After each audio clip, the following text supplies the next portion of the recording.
Hey guys, it's God Burrs here, the self-proclaimed hip-hop historian, and this is the 119th episode of my series, where I grab a vinyl from my collection, talk about why I love it, what influence it has, and what its place is in the grand scheme of hip-hop. While Injury Reserve may not be a household name, I would put their discography throughout the 2010s as one of the most consistent in the genre. They're one of, if not the only rap acts that I know of personally to come out of Arizona, which, while may not be a capital of hip hop per se, it does give their work a distinct aesthetic and feel. I actually got to meet these guys at a show back in 2018 or so, and while it was a great experience, it's sort of bittersweet in retrospect, knowing how little time the group would have after that point due to the extremely talented MC Steppa J. Groggs passing away in 2020. Remaining members Richie with a T and Parker Corey released one final album before retiring the Injury Reserve name in 2021 with By the Time I Get to Phoenix. That's most definitely the group's most daring and experimental undertaking, but today we're winding back the clock to discuss the album that first introduced me to them and many others, 2015's Live from the Dentist Office.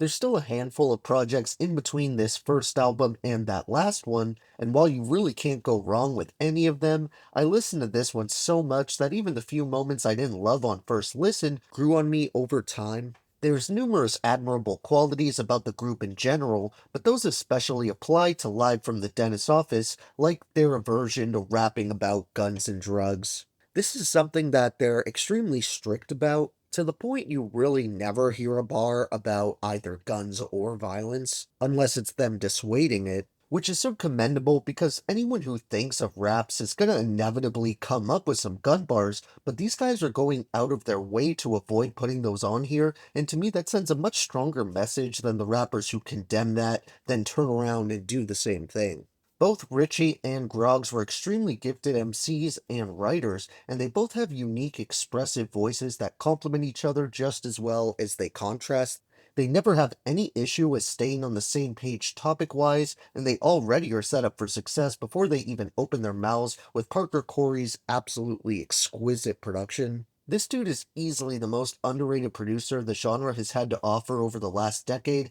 because he isn't someone you often or really ever see thrown into many of the lists of best beat makers, but honestly, I'd put him against practically any of the people who do make those lists frequently. Parker has a godly ear for samples, and he can rotate between a number of production styles, from the more high-pitched, soulful style you'd hear from guys like Just Blaze or the Heatmakers, to pretty noisy and experimental sections more reminiscent of Death Grips or Clipping. He'll often take creative liberties like on the dope track Friday here, where the super catchy hook is mixed to sound like he's in a car with a group of friends and they're trying to find a move for the night. His verse paints this picture even more clearly, which Parker then has gradually transitioned into a looser, chaotic, and unsettling beat, which communicates the initially fun and relatively innocent night, presumably devolving into something more sinister. There's a handful of moments like that on Live from the Dentist Office, but while those all play well and help manage the pace of the LP,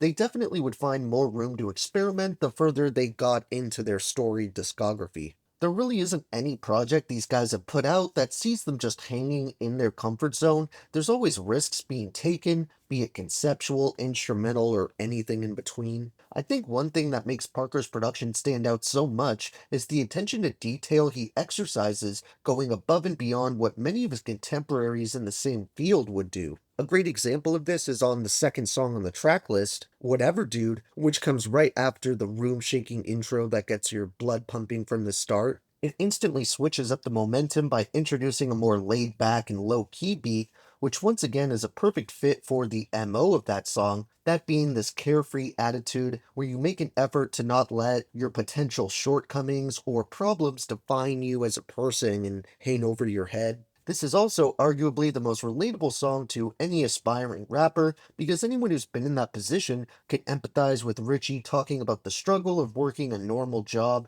and telling people you rap, with the average response being, "Oh yeah, my friend down the street did a rap song." The impressive attention to detail I was referencing earlier comes when Richie impersonates someone who's bragging about how good a rapper their cousin is as he rapped over the Drake 0 to 100 instrumental. But when he actually says that, Parker flips the beat to where it actually goes into the 0 to 100 beat for a couple seconds before transitioning back into the song just as cleanly as it came in. I also mentioned the opening track, which is arguably my favorite song on here, as this was the song that really started my injury reserve journey, and it's a perfect representation of their one-of-a-kind style that, even to this day, you really can't find another artist doing. The mix of various genres and types of music Parker Corey pulls from culminate into this gumbo of sound that perfectly sets Richie up for his first verse. I want to share his first handful of lines, beginning with, "It's good to be home, bumping good to be home, and my true blues tune new. Yeah, it's good to be on,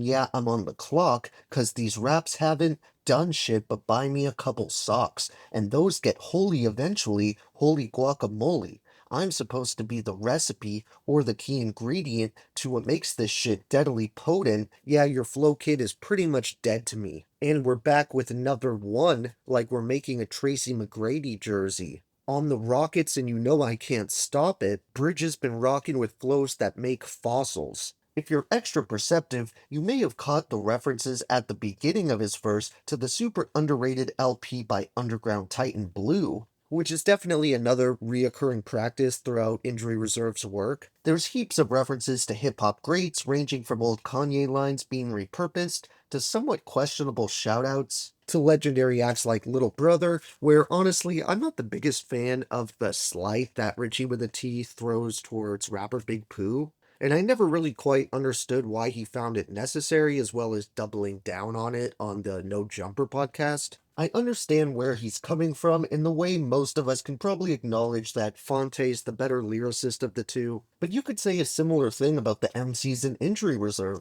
and I don't think Richie would appreciate someone dismissing Grogs in that way. However, that's a pretty small nitpick, and it doesn't really weigh down the song it appears on at all, let alone the overall experience of the LP. Even the moments that veer away from hip hop a bit more than pay off, with the nearly 7-minute track TTKTV, which outside of a small rap verse in the middle, is pretty much exclusively Richie singing over an absolutely gorgeous and addicting loop. He has a really impressive singing voice, and despite the acronym standing for Time to Kill the Vibe, it really does the opposite by giving us arguably the most infectious vibe across an album that's just packed with character and personality. While virtually all the beats are handled by Parker Corey, he does have slight assistance from names like Dylan Turner, Malik XYZ, and Glass Popcorn, who also doubles as one of the featured artists here. The rest of the guest appearances are delegated to Curtis Williams, Demi Hughes, and Chuck English, who's one half of another dope act, that being the Cool Kids alongside Sir Michael Rocks. For honorable mentions here, while there's nothing resembling a skip, I still had to narrow it down to Whatever Dude, Snowmen, Wow, Everybody Knows, 45 and Falling. My three favorite ones on here, without a doubt, would have to be Yo, Time to Kill the Vibe, or TTKTV, and Whiplash. Thank you for watching my 119th video. Next time, we're going to return to someone that I pretty consistently called my favorite modern rapper, since it's been way too long since he's been featured on the page. So check for that one, and if you enjoyed, be sure to like, subscribe, and let me know what your favorite moments off this top-tier underground debut are. Don't forget to have a great day, and I'll see you next time, okay? Alright.